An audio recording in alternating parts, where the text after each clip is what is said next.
Salam sejahtera, terima kasih karena bersama dengan saya di Nazilin Unity Channel. Kali ini, bongkar Mahathir, harta, kuasa, dan kekayaan, rahasia 40 tahun di sebalik tabir politik Malaysia.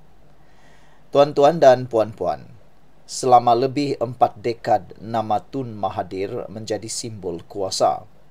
Dari zaman petrol murah, projek mega, sampailah era media sosial.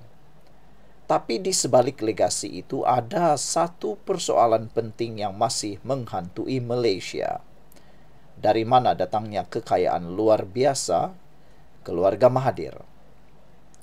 Tuan-tuan dan puan-puan, harta, kuasa, dan kekayaan, perkara yang amat menghibur ramai orang, tapi juga menghairankan.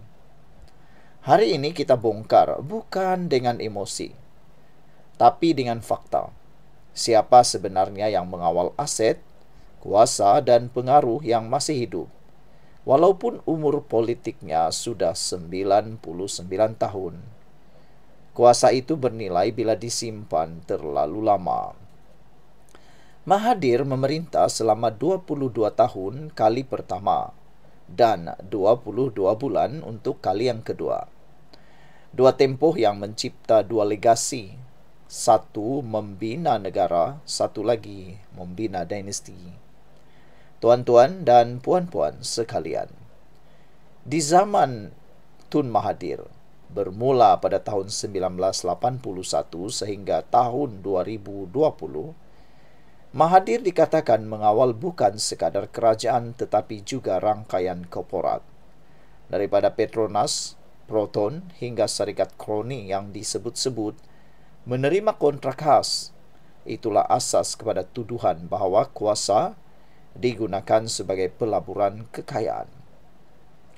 Bila kuasa terlalu lama dalam satu tangan, garis antara pembangunan negara dan pengayaan keluarga mula kabur. Tuan-tuan dan puan-puan sekalian, kekayaan dari istihar 32 juta ringgit ke aset anak yang bernilai berbilion ringgit. Bila kita tanya tentang harta, Mahathir pernah kata dia ada hanya sekitar 32 juta ringgit dalam deklarasi rasmi tahun 2018. Tapi yang menggemparkan dan menghairankan ramai orang ialah anak-anaknya Mokzani, Mirzan, dan Mukriz masing-masing hidup dengan status jutawan global. Sebelum kita teruskan ulasan hebat ini, jangan lupa tinggalkan komen anda dengan tanda pagar "Kami benci pencuri".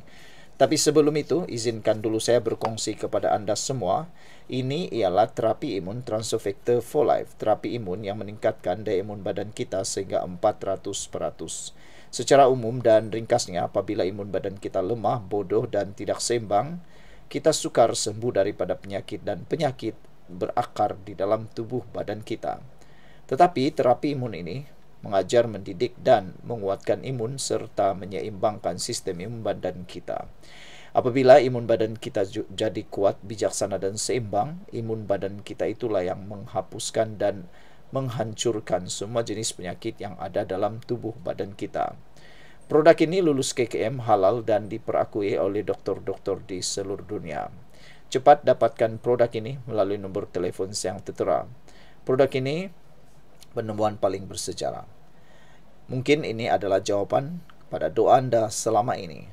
Saudara-saudara sekalian, laporan SPRM dan South China Morning Post menyebut anak-anak Mahathir kini dalam radar siasatan kekayaan luar biasa sejak tahun 1981. Dokumen luar negara turut menunjukkan pelaburan mereka di Eropah dan Asia. Bila ditanya, Mahathir kata, "Saya cuma simpan hasil kerja keras, bukan hasil mencuri." Tapi rakyat tanya balik, kalau semua hasil kerja keras, kenapa hanya keluarga terdekat yang kaya luar biasa?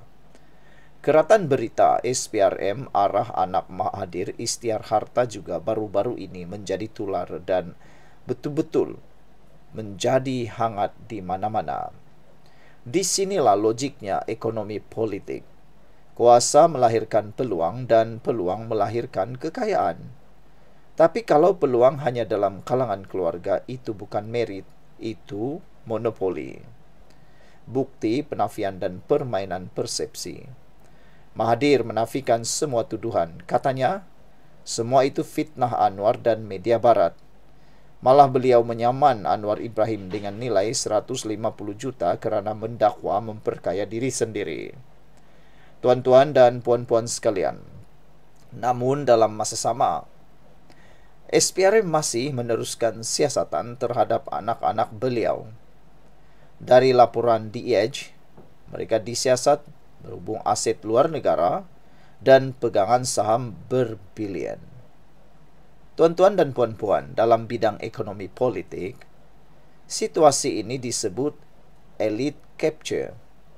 Bila segelintir keluarga elit menguasai ekonomi melalui akses kuasa negara, dan di Malaysia Mahathir adalah contoh klasik teori itu. Tuan-tuan dan puan-puan, politik, skandal dan warisan yang retak. Benarkah ini muncul dalam Malaysia? Anwar kini cuba ubah naratif. Dia bukan sekadar lawan politik. Dia juga nak pecahkan tembok kekebalan bekas pemimpin. Tuan-tuan dan puan-puan, isu ini bukan lagi tentang siapa curi duit, tapi siapa berani tunjuk akaun. Mahathir mungkin menang semua pilihan raya, tapi kali ini dia kalah dalam perang persepsi.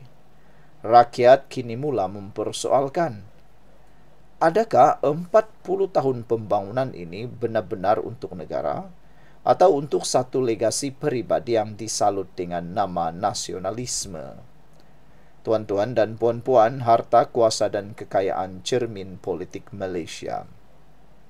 Kesimpulannya, pendedahan tentang kekayaan Mahathir bukan sekadar kisah individu, tapi simbol kepada budaya politik lama Malaysia. Kuasa terlalu lama, tiada audit bebas dan rakyat terlalu lama percaya.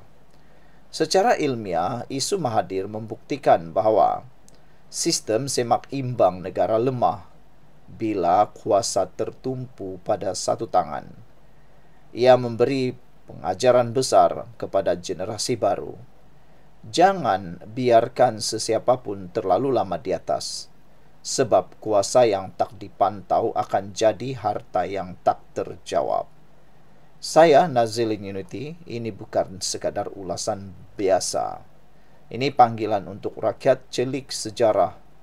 Harta boleh diwarisi, tapi kebenaran mesti diperjuangkan.